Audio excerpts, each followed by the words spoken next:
Selamat siang Pak. Siang. Saya dalam pendidikan guru penggerak ini saya sudah menempuh sampai modul 1.4 yaitu tentang budaya positif. Di sini saya mohon izin kepada Bapak agar saya bisa mendiseminasikan penyebaran dan pemahaman tentang budaya positif ke sesama teman. Ya, itu tolong dilaksanakan dengan baik, Bu. Siapa tahu itu nanti juga bisa mendapatkan pengetahuan guru yang lain. Ya, terima kasih ya Pak ya atas izinnya. Oke, monggo silahkan diatur dengan baik, koordinasi dengan teman yang baik. Iya Pak. Halo. Sinten. Iya. Anak-anak, hari ini kita mau belajar membuat kesepakatan atau keyakinan Iya. Bu Guru punya gambar yang menarik. Bu Guru punya gambar yang bagus. Tunggu dulu ya. Bu Guru kasih gambar dulu ya. Sebentar. Nah, lihat ada gambar apa itu? Kira-kira apa ya gambarnya ya? Anak bermain. Terus mainannya diapakan itu? Diberesi. Berarti kita itu kalau bermain harus dirapikan. Iya. Terus lagi Bu Guru punya foto. Gambar ini. Nah, gambarnya kecil Bu Guru, nggak apa-apa. Ini ada gambar anak sedang apa? Pakai baju pinter. Pakai apa lagi? Sepatu. Berarti anak itu apa? Mandiri ya kan? Mandiri, pintar. Terus lagi Bu Guru punya gambar lagi ini. Sebentar. Gambar sedang apa kira-kira? Ayo sedang apa kira-kira? Coba dilihat. Wah, yang ini loh. Gambar apa? Salim mengucapkan salam. Kita itu sama teman harus mengucapkan salam. Salamnya gimana? Assalamualaikum warahmatullahi wabarakatuh. Terus sama apa? Sama apa berarti? Harus salim. Ya, kita harus salim ya. Iya, terus lagi Bu Guru punya gambar lagi. Tunggu dulu. Wow. Apa itu? Bertengkar. Kira-kira kita sama teman harus rukun. Pintar sekali. Bu Guru punya gambar lagi. Kereng. Wow, anak sedang apa kira-kira? Main sama teman tadi. Tidak boleh jontok-jontokan, nggak boleh ejek-ejekan, tapi bermainnya harus bersama-sama. Iya, Bu Guru punya gambar lagi. Dereng. Wah, ada anak sedang apa kira-kira? Belajar menyelesaikan tugas. Jadi kita harus menyelesaikan tugas sendiri. Terus lagi Bu Guru punya foto. Tereng. Wah, ada gambar anak sedang apa kira-kira? Iya, belajar sama Bu Guru. Iya, kita itu harus menghormati orang yang sedang bicara. Tidak boleh main sendiri. Ya. Kalau mau tanya sama Bu Guru harus apa? Tunjuk jari. Pinter Mas Dimas. Bu Guru punya gambar lagi. Dereng. Apa ya gambarnya? Wah, gambar apa itu? Buang sampah pada tempat sampah. Ya, berarti kita harus menjaga kebersihan. Pinter. Ketika jajan harus memakai alat makan. Pinter.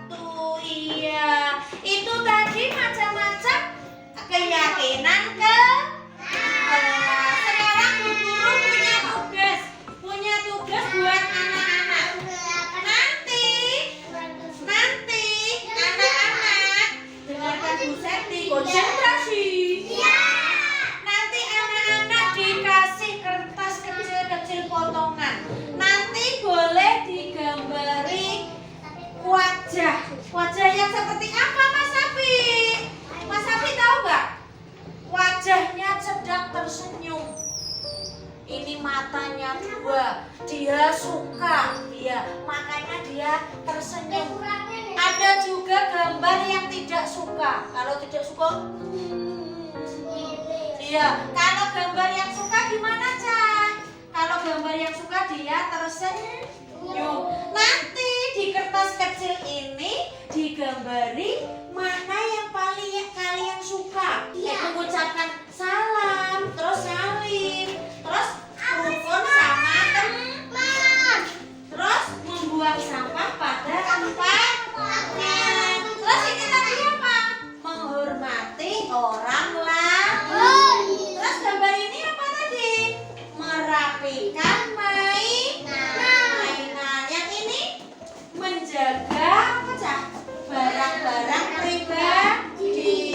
Yang ini apa ya? Harus mandiri. Yang sebelah sini berangkat sekolah tepat waktu.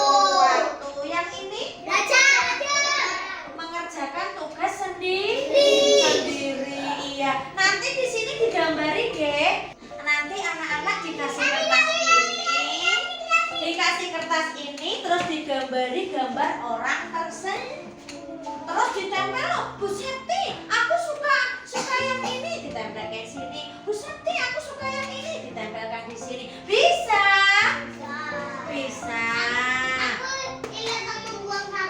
Iya. Ini boleh semuanya ini. Ayo. Iya, belajar.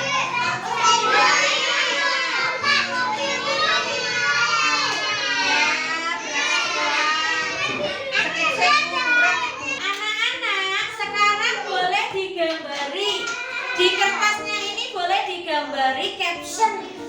Tidak mau atau mau, tersenyum atau sedih. Ayo silakan. Iya, boleh digambari. Iya, sini, di sini.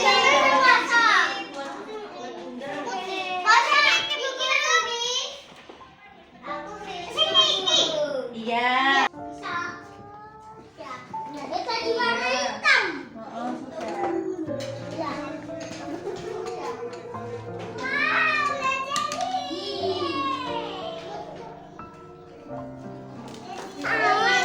Dikasih mata ya, dikasih mata, yuk.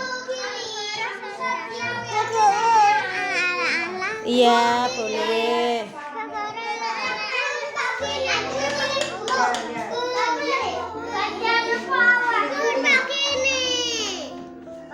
Iya.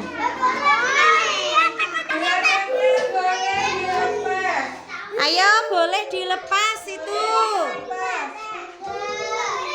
Iya, boleh dilepas terus ditempelkan ke gambar yang anak-anak sukai. Ayo, boleh maju ditempel.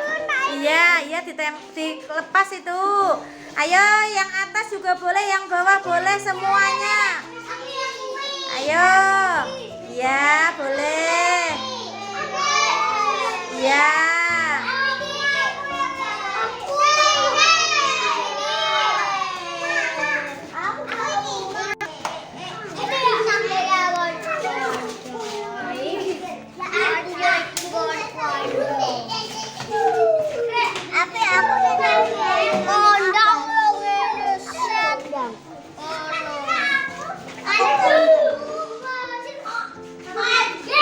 Anak-anak, kita lihat ternyata banyak sekali yang menempel di sini ya. Berarti kita sekarang harus menyimpulkan keyakinan kelas kita. Yang pertama, kita harus mengucapkan salam dan salim. Terus apa lagi? Ini kalau berangkat sekolah harus tepat waktu. Iya, terus lagi kita itu kalau belajar tugasnya harus dikerjakan sendiri. Iya, pinter. Ketika ibu guru menerangkan, kita harus menghormati. Iya, terus lagi kita tuh sama teman tidak boleh apa nih? Tidak boleh bertengkar. Berarti kita harus rukun.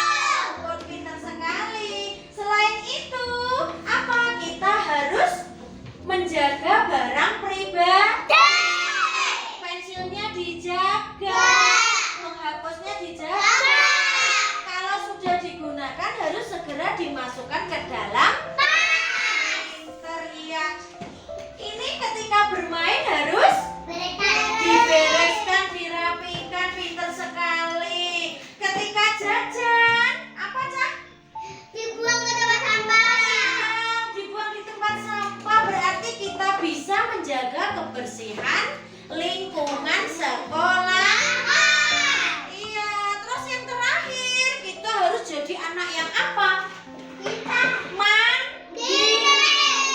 Iya, ada berapa kesepakatan kelas kita? Coba dihitung. 1, 2, 3, 4, 5, 6, 7, 8, 9, 10. iya ada 10.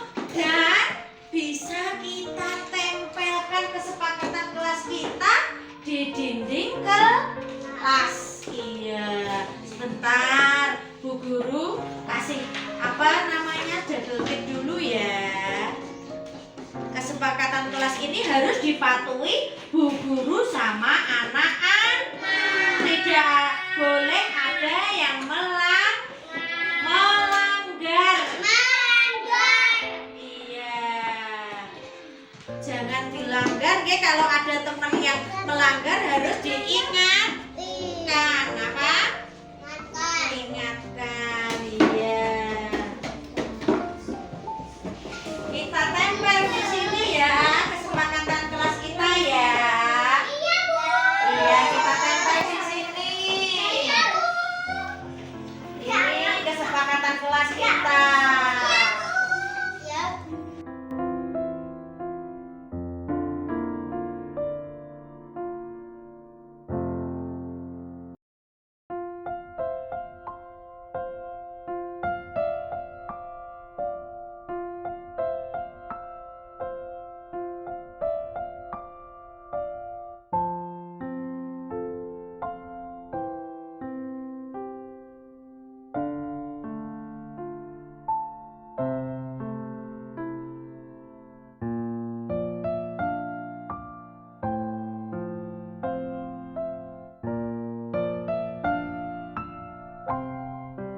Assalamualaikum warahmatullahi wabarakatuh. Waalaikumsalam warahmatullahi wabarakatuh. Ya, yang terhormat Bapak Kepala TK Dharma Wanita, yang saya hormati teman-teman guru TK Sedadin Dabin 3 Kecamatan Keradenan.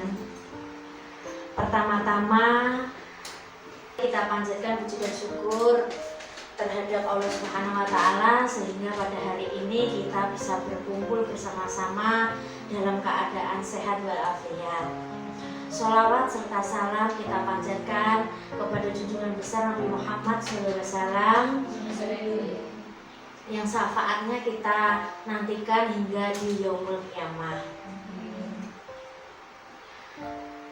Di dalam acara hari ini saya ingin memaparkan atau ingin memberikan pemahaman serta umpan balik kepada teman-teman semuanya, yaitu tentang budaya positif. Sebelum itu saya share dulu nggih budaya positifnya nggih. Nggih. Iya, sudah saya kirim di grup Dabin ya ibu-ibu. Monggo dipersani semuanya, bisa dilihat semuanya. Di sini saya ingin menyampaikan tentang budaya positif, yaitu penyebaran pemahaman dan pengalaman penerapan budaya positif. Ada yang tahu tidak budaya positif itu apa? Monggo. Belum tahu. Oh ya, belum tahu. Iya. Budaya positif itu pemahaman yang kita lakukan di dalam kelas, yaitu kesepakatan yang kita jalankan antara murid dan guru di kelas agar budaya itu bisa dibawa anak Modul 1.4 yaitu budaya positif, yaitu terdapat konsep utama modul budaya positif. Yang pertama antara lain perubahan paradigma belajar, yang kedua disiplin positif, yang ketiga kebutuhan dasar manusia, yang keempat motivasi perilaku manusia, yang kelima posisi kontrol, yang keenam keyakinan kelas, yang ketiga yaitu segitiga restitusi. Paradigma belajar stimulus respon teori kontrol, bagaimana seseorang bisa berubah dari paradigma stimulus respon kepada pendekatan teori kontrol. Menurut teori ini, menurut Stephen R. Covey, yaitu mengatakan bahwa bila kita ingin membuat kemajuan, pertahankan sedikit demi sedikit, ubahlah sikap perilaku Anda. Namun bila kita ingin memperbaiki cara kerangka acuan kita, ubahlah bagaimana Anda melihat dunia, bagaimana Anda berpikir tentang manusia. Ubahlah paradigma Anda, skema pemahaman dan penjelasan aspek-aspek tertentu tentang realitas. Menciptakan pilihan-pilihan baru, model berpikir menang-menang. Disiplin positif. Apa makna dari disiplin positif? Dapat kita lihat, disiplin itu berasal dari kata Latin yaitu disiplina, yang artinya belajar. Disiplin diri membuat orang menggali potensi menuju sebuah tujuan apa yang dia hargai. Namun dalam budaya kita, makna kata disiplin telah berubah menjadi suatu yang dilakukan seseorang pada orang lain untuk mendapatkan kepatuhan. Cenderung adalah menghubungkan kata disiplin dengan ketidaknyamanan, bukan dengan apa yang kita hargai, namun atau pencapaian suatu tujuan. Disiplin itu biasanya dikatakan orang lain itu sebagai mematuhi peraturan. Kita harus mematuhi peraturan, kita harus mematuhi tersebut. Nanti bisa diartikan kalau tidak dipatuhi kita bisa mendapatkan hukuman, kita bisa mendapatkan konsekuensinya. Seperti itu pemahaman kita sekarang. Padahal disiplin itu sebenarnya belajar. Kita itu belajar secara sedikit demi sedikit dan nantinya bisa menjadi suatu budaya yang kita terapkan terus-menerus. Terus berikutnya, disiplin adalah kemampuan memerintah diri sendiri dalam mengontrol dan menguasai diri untuk memilih tindakan yang mengacu pada nilai-nilai yang kita hargai dengan penuh tanggung jawab tanpa ada perintah orang lain.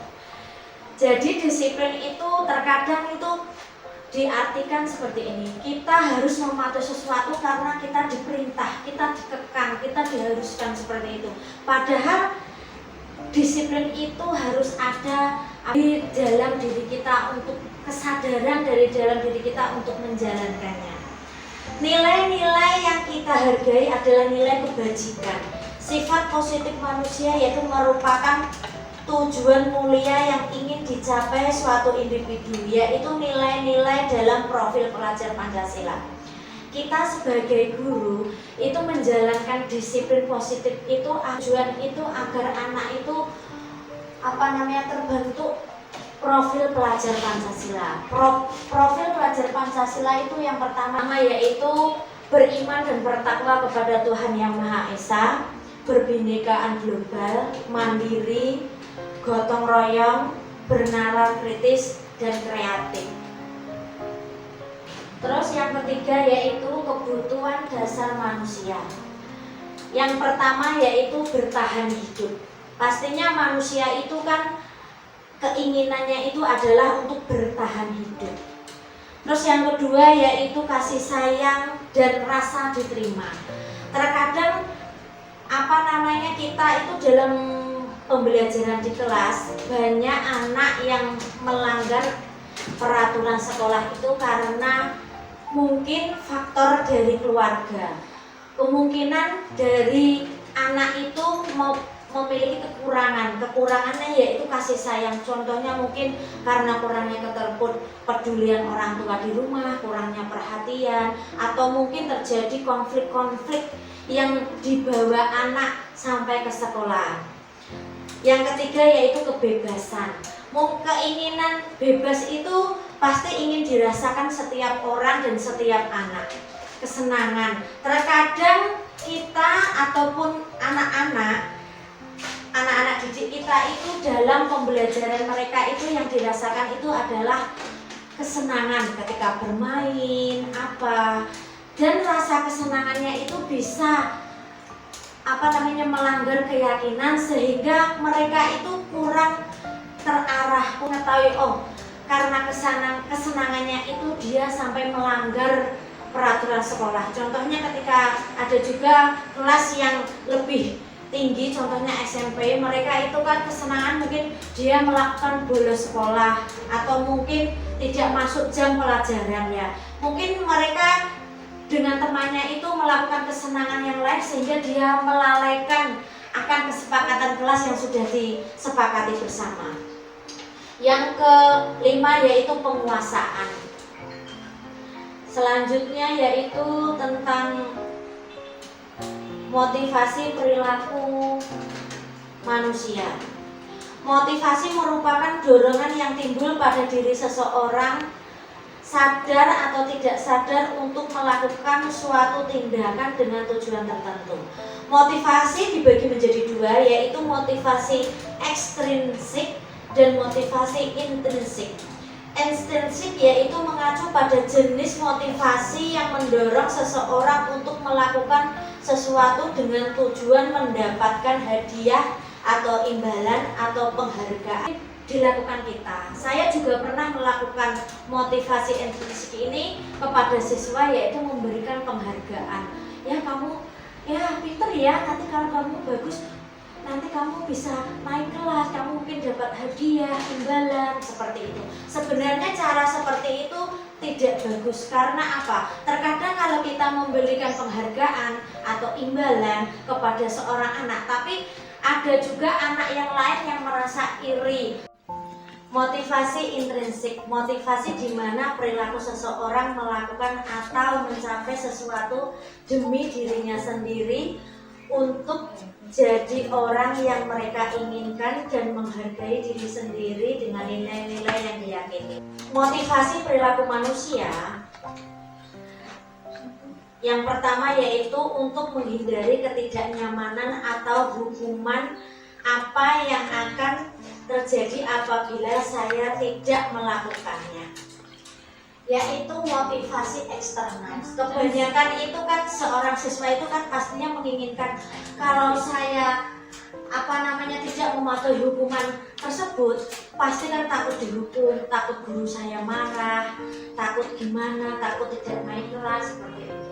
Terus yang kedua yaitu untuk mendapatkan imbalan dari orang lain, apa yang akan saya dapatkan apabila saya melakukannya. Itu termasuk motivasi ekstrinsik. Terus yang ketiga yaitu untuk menghargai diri sendiri. Saya akan menjadi orang seperti apabila saya melakukannya, yaitu motivasi intrinsik dengan tujuan disiplin positif. Konsep disiplin dengan identitas gagal, yaitu hukuman dan penghargaan. Hukuman yaitu menyakitkan, tidak nyaman, murid yang takut, memaksa, murid yang menyembunyikan kesalahan, murid menjadi rendah diri. Ketika kita sekolah dulu, pastinya juga kita pernah merasakan ketika kita melanggar peraturan sekolah dan kita dihukum oleh guru. Itu rasanya gimana di hati? Pastinya sakit ya Bapak Ibu ya? Iya, anyel, sakit seperti itu. Pasti pengalaman tersebut pasti akan tertanam dan teringat di hati kita. Nah, Itu yang menjadi penyesalan saya saat ini. Karena apa? Dengan melakukan seperti itu, ibaratnya kita memberikan memori jelek ke anak. Sedangkan penghargaan yaitu tidak efektif, merusak hubungan, mematikan kreativitas, merampas hak menghargai dirinya. Yang ini ya, konsep disiplin dengan identitas. Konsekuensi, penguatan jangka pendek, perlu monitoring berkelanjutan, stimulus respon, murid menghargai peraturan, kehilangan waktu untuk merenungi kesalahan. Konsekuensi, contohnya ketika anak tidak mengerjakan seperti ini, ya kamu kalau nggak gimana kok nggak mengerjakan, nanti kamu tahu konsekuensinya ya, nanti kamu dapat nilai, kamu ada pengurangan nilai ya, seperti itu. Sedangkan restitusi, yaitu murid bertanggung jawab untuk berperilaku, fokus pada pemecahan masalah jangka panjang, murid menghargai dirinya dan orang lain, murid bersemangat untuk memperbaiki kesalahan.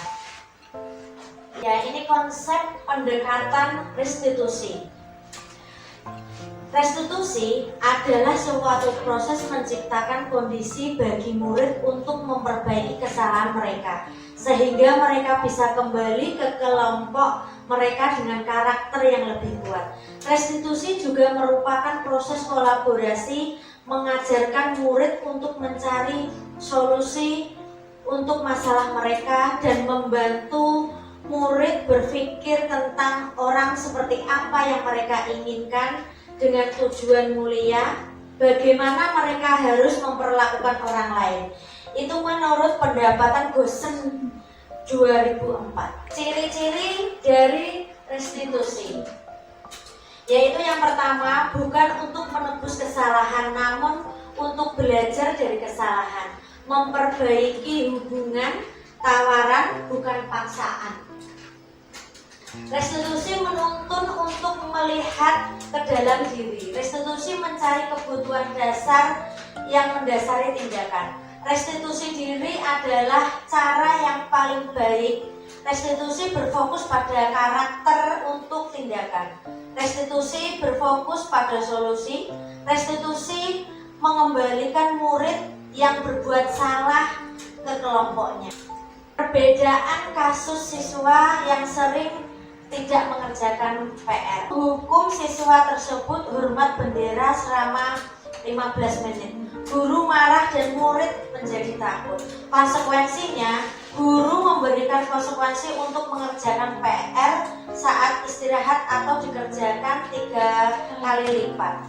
Restitusi, guru menanyakan keyakinan kelas diri dan membantu siswa menyelesaikan masalah. Guru terbuka dan siswa menghormati dirinya dan orang lain. Yang kelima yaitu posisi kontrol restitusi. Yang pertama yaitu penghukum, pembuat rasa bersalah, teman, pemantau, manajer. Kelima posisi tersebut, coba Bapak Ibu pahami coba. Menurut panjenengan semuanya, selama ini selama pengajaran mana yang Anda lakukan? Apakah sebagai penghukum, atau pembuat rasa bersalah, teman, pemantau, atau manajer? Kira-kira selama ini ketika ada anak yang mungkin nakal atau mungkin dia melanggar peraturan, panjenengan semuanya biasanya melakukan posisi yang mana? Gimana Mbak Dewi? Sebagai apa kira-kira jenengan ketika mengajar di kelas? Sebagai teman. Oh, sebagai teman, yaitu sebagai teman antara lain membuatkan alasan-alasan untuk muridnya, ayo lakukan demi ibu. Nah, dari posisi kontrol tersebut yang paling baik yaitu hendaknya kita melakukan posisi manajer, yaitu mengajukan pertanyaan-pertanyaan. Apa yang kita yakini, apa yang kita bisa kerjakan untuk memperbaiki masalah ini, seperti itu contohnya. Terus menguatkan pribadi, murid meletakkan dirinya sebagai individu yang positif dalam dunia berkualitas. Bagaimana cara saya bisa memperbaiki keadaan tersebut? Mengevaluasi diri sebagai cara memperbaiki diri. Kita itu sebagai manajer bisa mengontrol anak. Ibaratnya kita mengarahkan anak itu ke hal-hal yang lebih baik. Kita tidak perlu memberikan hukuman atau penghargaan atau imbalan. Selanjutnya yaitu keyakinan kelas. Keyakinan kelas adalah nilai-nilai kebajikan atau prinsip-prinsip universal yang dapat disepakati bersama secara universal. Keyakinan kelas adalah nilai-nilai kebajikan atau prinsip-prinsip universal yang dapat disepakati bersama secara universal, terlepas dari perbedaan agama, suku, negara, bahasa. Suatu keyakinan akan lebih memotivasi seseorang dari dalam intrinsik. Seseorang akan lebih bersemangat untuk menjalankan keyakinan pada dirinya dengan mengikuti peraturan. Iya, ini saya di kelas juga telah mempraktekkan tentang keyakinan kelas, yaitu saya diskusi dengan anak-anak dengan saling berpendapat, saling mengutarakan pendapat keyakinan kelas seperti apa yang harus kita jalankan sekarang. Nanti bisa saya share lagi ya Bu ya di di demonstrasi kontekstual yang telah saya laksanakan. Budaya positif itu akan terbentuk dari lingkungan yang positif, yaitu keyakinan kelas dan peraturan kelas. Budaya positif itu bisa kita ambil itu pertama dari peraturan kelas, kemudian kita diskusikan bersama untuk disimpulkan ke dalam bentuk keyakinan kelas. Dan keyakinan kelas itu akan terbentuk pada lingkungan positif.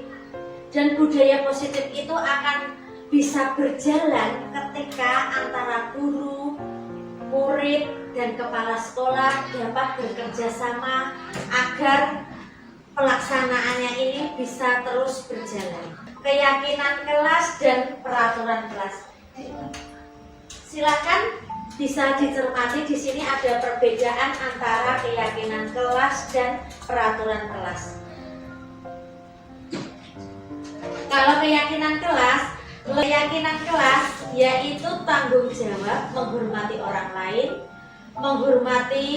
orang lain dengan komitmen, keselamatan, menghormati orang lain, kesehatan, menghormati orang lain, bersabar, kesehatan, keselamatan, dan keamanan. Sebagai contoh ya Bu ya, ini seperti peraturan memakai masker. Ya.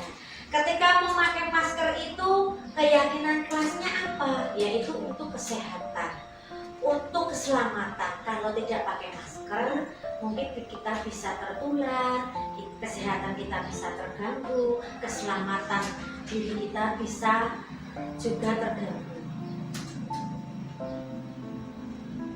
Keyakinan kelas yang pertama yaitu lebih abstrak daripada peraturan yang lebih rinci dan konkret, berupa pernyataan universal, dibuat dalam bentuk positif, hendaklah tidak terlalu banyak sehingga mudah dipahami, sesuai kondisi kelas dan dapat diterapkan di lingkungan yang tepat. Sehingga kelas ikut terlibat dalam pembuatan lewat kegiatan curah pendapat.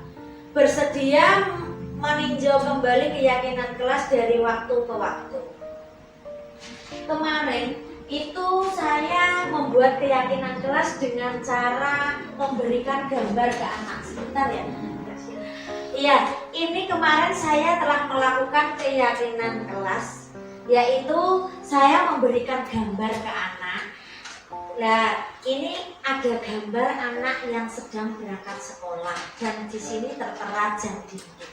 Nah, dari gambar ini dapat disimpulkan bahwa kita itu berangkat sekolah harus tepat waktu. Dan anak saya berikan kertas stiker. Di sana anak akan menggambarkan caption. Apakah mereka setuju atau tidak? Caption bila tersetuju itu berarti tersenyum, bila mereka tidak setuju yaitu mereka murung. Nah, dari gambar di sini anak dapat memilih.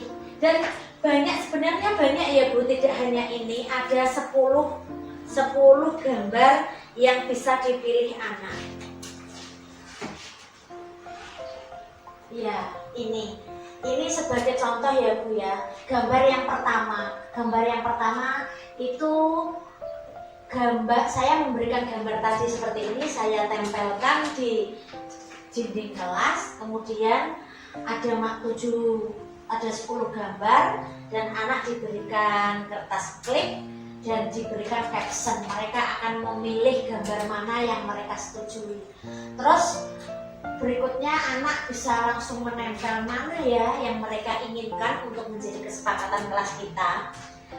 Terus yang ketiga, bila kesepakatan tersebut sudah dipilih, kita memilih kalimat-kalimat yang efektif, kalimat yang mudah dipahami anak, kemudian bisa ditempelkan di dinding kelas seperti ini. Jadinya ketika anak melanggar keyakinan kelas yang sudah disepakati, kita sebagai guru mengambil posisi manajer, yaitu selalu mengontrolin, mengingatkan anak bahwa tindakan tersebut melanggar keyakinan kelas. Dalam pembelajaran kita, pastinya ketika anak melanggar keyakinan kelas, kita itu menyelesaikan permasalahan tersebut yaitu menggunakan segitiga restitusi. Segitiga restitusi merupakan proses menciptakan kondisi bagi murid untuk memperbaiki kesalahan mereka sehingga mereka bisa kembali pada kelompok mereka dengan karakter yang lebih kuat. Melalui segitiga restitusi, guru dapat membantu anak menjadi lebih memiliki tujuan, disiplin positif, serta memulihkan dirinya setelah berbuat salah. Membantu murid untuk jujur pada diri sendiri dan mengevaluasi dampak dari kesalahan yang dilakukan. Memberi penawaran bukan paksaan. Kata-kata memberi penawaran bukan paksaan itu berarti kita memberikan pertanyaan pemancing agar anak itu dimulus kesadarannya untuk tidak mengulangi kembali kesalahan yang telah mereka lakukan. Dalam segitiga restitusi terdapat 3 langkah. Ya, ini yang pertama. Yang pertama yaitu menstabilkan identitas. Menstabilkan identitas itu yaitu setiap orang pasti pernah melakukan kesalahan. Itu contoh pertanyaan yang harus kita ajukan ke anak. Contohnya, kalau di tempat saya itu kan setiap istirahat itu kan anak memakai alat makan untuk mengurangi sampah yang ada di sekolah. Nah, kemarin itu ada anak yang tidak memakai alat makan. Nah, saat itu saya berusaha mempraktekkan segitiga restitusi. Yang pertama yaitu dengan pertanyaan seperti ini. Setiap orang pasti pernah melakukan kesalahan. Dan si murid menjawab, iya Bu, seperti itu. Setelah itu, tahap yang kedua yaitu validasi tindakan yang salah. Dengan validasi tindakan yang salah ini kita bisa mengajukan pertanyaan lagi. Kamu tentunya punya alasan mengapa melakukan hal tersebut. Oh, saya tergesa-gesa Bu, ingin jajan, saya ingin makan Bu, lapar, seperti itu. Terus yang ketiga yaitu menanyakan keyakinan kelas. Keyakinan kelas seperti apa yang telah kita sepakati? Oh, ini Bu, ketika jajan istirahat kita itu harus memakai alat makan Bu untuk mengurangi sampah plastik. Nah. Terus ketika menstabilkan identitas, banyak sekali pertanyaan, bisa dicermati ya Bu, pertanyaan-pertanyaan sebagai berikut. Ini pertanyaannya, sekiranya pertanyaan ini tidak membuat anak merasa bersalah dengan apa yang mereka lakukan. Yang kedua yaitu validasi tindakan. Kamu pasti punya kesalahan, mengapa melakukan hal tersebut? Kita berusaha menggali anak, alasan apa ya yang dia utarakan sehingga dia melakukan hal tersebut, sehingga dia melanggar keyakinan kesepakatan yang telah kita sepakati. Terus yang ketiga yaitu menanyakan keyakinan. hendaklah guru juga menguatkan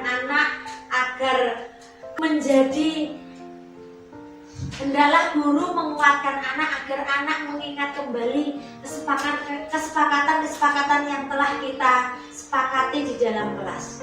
Terima kasih. Ya, mungkin dari pemaparan saya ini ada yang mungkin ingin ditanyakan atau mungkin seperti apa ya kesepakatan kelas yang harus kita laksanakan di kelas ya.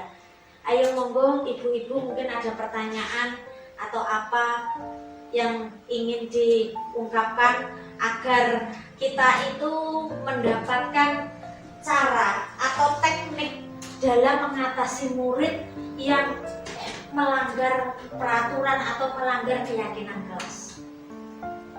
Atau mungkin gini dulu ya, saya bisa memaparkan video agar kita lebih semangat lagi. Sebentar. Biar tidak ngantuk, iya. Karena cuaca yang sangat panas ini membuat kita sudah menyiapkan video. Sambil berdiri ya Bu. Sambil berdiri ya Mama.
Ya, ini sebagai contoh ya pelaksanaan segitiga restitusi yang sudah saya lakukan di kelas. Sebentar saya carikan dulu ini.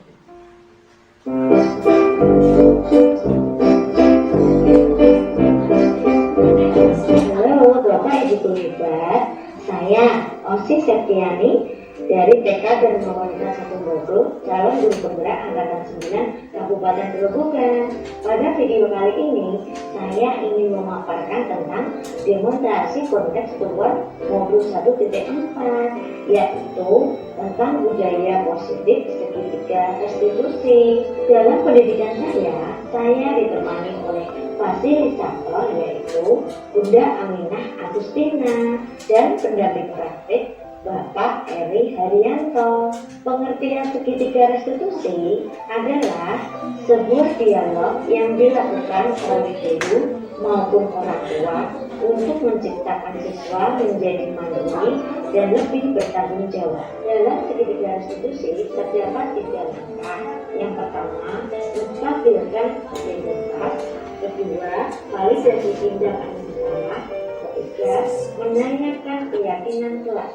Langkah-langkah segitiga restitusi yang pertama, menstabilkan identitas, yaitu membuat kesalahan adalah bagian dari proses pembelajaran yang dapat mengubah identitas gagal menjadi identitas sukses. Kedua, validasi tindakan yang salah adalah dilakukan dengan prinsip berupaya memenuhi suatu kebutuhan tertentu.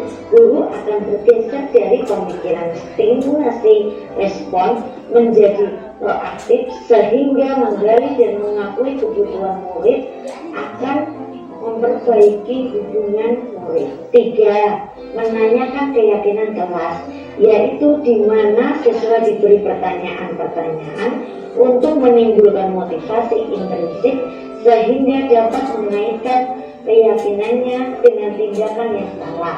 Kasus pertama, ketika menyambut datangnya anak yang berangkat sekolah, terlihat ada murid yang bernama Risma memakai baju yang berbeda dengan teman yang lain. Dia memakai baju olahraga, sedangkan teman yang lain memakai seragam batik. Risma tetap semangat dan percaya diri untuk belajar bersama teman-teman. Dari kejadian ini, Risma telah melanggar keyakinan kelas yang telah disepakati. Bagaimana tindakan guru dengan kejadian ini? Langkah-langkah segitiga restitusi seperti apa yang dilakukan? Selamat pagi, Mbak Rita. Ayo saling guru Mas Kafa.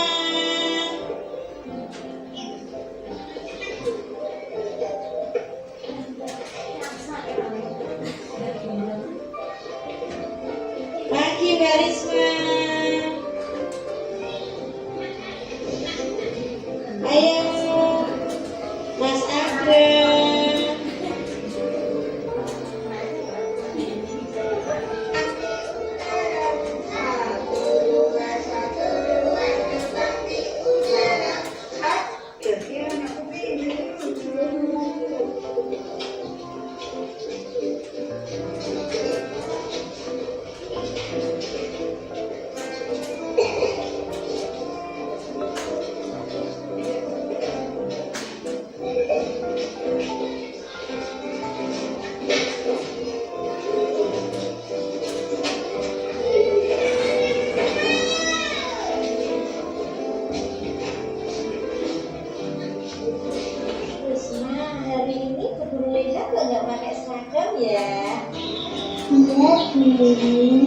Ibu guru juga pernah melakukan Itu pertanyaan restitusinya ya.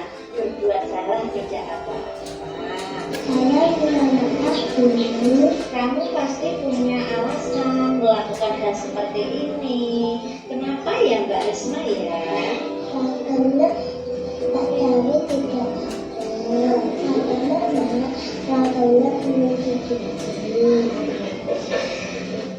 Apa ya nilai-nilai keyakinan yang telah kita sepakati di kelas? Mbak Risma tahu tidak? memakai seragam batik di hari Kamis. Betul sekali Mbak Risma. Setiap hari Kamis kita memakai seragam batik. Kalau begitu nanti sampai rumah Mbak Risma bilang sama mama, setiap hari Kamis itu memakai baju batik dan seragam batiknya segera dicuci ya. Ya guru. Mbak Risma, ya udah tidak apa-apa Mbak Risma. Yang penting Mbak Risma semangat belajar ya. Tos dulu ya sama Bu Guru. Kasus kedua, ketika waktu belajar usai, anak-anak TK Dharma Wanita Satu Bago bertugas untuk segera keluar kelas dan mereka segera menggunakan waktu istirahat untuk jajan bersama teman-teman yang lain. Terlihat ada anak yang bernama Abbas sedang asik makan dan bercanda gurau bersama teman-teman. Namun tampak berbeda dengan teman yang lain. Dia memakan makanan yang dibeli tanpa menggunakan alat makan seperti teman yang lain. Bagaimana tindakan guru dengan kejadian tersebut? Langkah-langkah seperti apa yang akan dilakukan?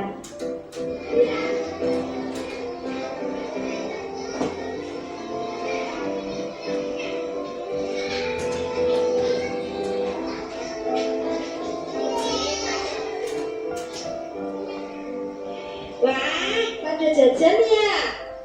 Iya, Bu enaknya. Beli apa Mas? Oh iya. Oh iya. Dia nggak sadar kalau saya rekam ini. Buat main-mainan punya. Mas Abbas, tadi Mas Abbas jajan ya? Iya, tadi Mas Abbas tidak pakai alat makan ya? Iya, berbuat salah tidak apa-apa ya Mas Abbas ya. Pasti Mas Abbas punya alasan kenapa toh tadi Mas Abbas jajan tidak pakai alat makan. Oh gitu ya Mas Abbas ya. Sekarang Ibu mau tanya, apa ya nilai-nilai umum yang sudah kita sepakati di keyakinan kelas? Iya, betul sekali Mas Abbas.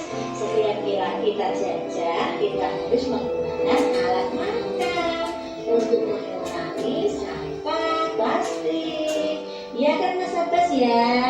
Iya, berarti mulai besok pagi Mas Abbas walaupun lapar, walaupun udah pengen jajan, Mas Abbas kalau waktunya istirahat tetap harus pakai alat makan. Iya, pintar sekali Mas Abbas.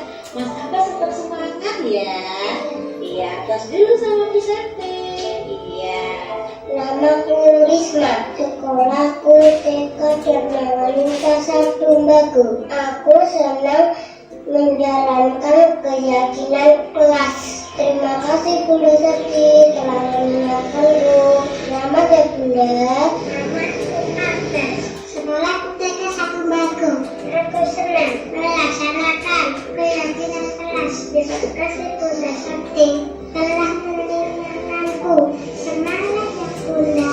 Terima kasih telah menonton video. Iya, itu aksi nyata saya ya. Mungkin ada yang ingin ditanyakan teman-teman akan pelaksanaan budaya positif di sekolah. Monggo, mungkin Mbak Dewi atau Mbak Yuni. Dulu itu kan kita ketika kuliah, dulu kan ada teori yang mengatakan seperti ini. Anak itu kan bagaikan kertas putih kosong. Dan tugas guru itu adalah mewarnai kertas itu sehingga di dalam memori anak terdapat warna-warni cerita sehingga akan dibawa anak ke depannya. Pemahaman seperti itu ada pemahaman yang salah Bapak Ibu. Kenapa? Anak itu sebenarnya itu dari lahir itu mereka sudah membawa yang namanya goresan-goresan buram. Goresan buram itu yang sudah diberikan Tuhan yaitu melalui kodrat alam. Kodrat alamnya yaitu gen bawaan dari orang tuanya. Contoh dari bapak, dari ibunya itu sudah memiliki gen-gen tersebut. Nah di dalam gen tersebut itu ada coretan buram. Coretan buram itu kita sebagai pendidik, sebagai guru dapat kita lihat dari kebiasaan anak, dari perilaku anak. Nah coretan buram yang kurang baik itu adalah tugas guru untuk memudahkan agar gen bawaan secara kodrat alamnya itu sedikit demi sedikit bisa hilang. Sedangkan gen bawaan atau coretan anak yang baik dari gen bawaan orang tuanya itu tugas kita sebagai guru itu menebalkan kemampuan baik yang dibawa anak. Contohnya anak itu mampu, dia sukanya bernyanyi, dia sukanya menggambar, dia sukanya menulis, dia sukanya bercerita, dia sukanya berakting. Ya, itu tugas kita itu untuk menebalkan coretan-coretan baik itu sehingga kedepannya anak itu bisa terbawa karakter baiknya, dia bisa mengembangkan potensi-potensi baiknya seperti itu. Mungkin ada yang bisa ditanyakan, ayo Mbak Rista yang sedang belajar saat ini, mungkin ada solusi-solusi yang bisa saya berikan sehingga teman-teman bisa menjalankan di kelas. Mungkin ada yang ingin bertanya dari pembelajaran atau penularan budaya positif yang saya terapkan tadi di kelas. Oh ya Mbak Indah, terima kasih Mbak Indah. Monggo ini mic-nya. Oh iya. Ya, yang keras ya Mbak Indah ya. Saya mau tanya Bu, bagaimana kita bisa menjalankan budaya positif agar bisa diterapkan di kelas? Iya, terima kasih Mbak Indah atas pertanyaannya. Bagus sekali ya Mbak Indah ya. Bagaimana cara kita menerapkan budaya positif di kelas? Yaitu dengan cara kolaborasi dulu antara kepala sekolah, guru, orang tua, dan murid. Nah, ketika kolaborasi itu bisa berjalan, kita saling mendiskusikan kesepakatan atau peraturan kelas yang bagaimana yang harus kita lakukan. Contohnya ya, berangkat sekolah dengan tepat waktu. Nah, dari kesepakatan kelas itu kita diskusikan bersama guru dan murid. Setelah itu baru kita satukan keyakinan apa yang ingin kita jalankan. Kemudian kita baru merumuskan dengan kalimat-kalimat yang mudah dipahami anak dan bisa dijalankan di pembelajaran kita.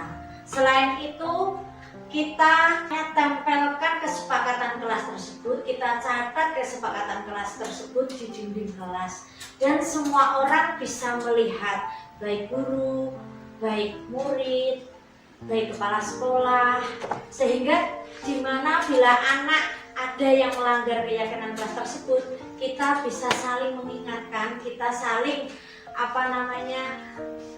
menerapkannya. Dan ketika ada anak yang melanggar peraturan atau keyakinan kelas tersebut, kita itu menjalankan dengan segitiga restitusi yang tadi sudah saya jelaskan. Yang pertama yaitu menstabilkan identitas, menanyakan ke anak dengan pertanyaan-pertanyaan, terus validasi yang salah, dan menanyakan ulang keyakinan kelas apa yang sudah kita pahami selama ini. Seperti itu Bu Indah. Iya. Mungkin ada pertanyaan lagi? Oh iya, sudah ya. Terima kasih teman-teman, hari ini sudah meluangkan waktu di TK Dharma Wanita Satunggago, dan semoga penularan budaya positif ini bisa bermanfaat untuk ibu-ibu semuanya dan bisa diterapkan di sekolah ibu-ibu semuanya, sehingga kita bisa memberikan pembelajaran kepada anak dan mewujudkan pembelajaran anak sesuai dengan profil pelajar Pancasila. Mungkin saya yang di sini banyak bicara, banyak kata, banyak salah. Mohon maaf lahir batin. Wassalamualaikum warahmatullahi wabarakatuh. Waalaikumsalam warahmatullahi wabarakatuh.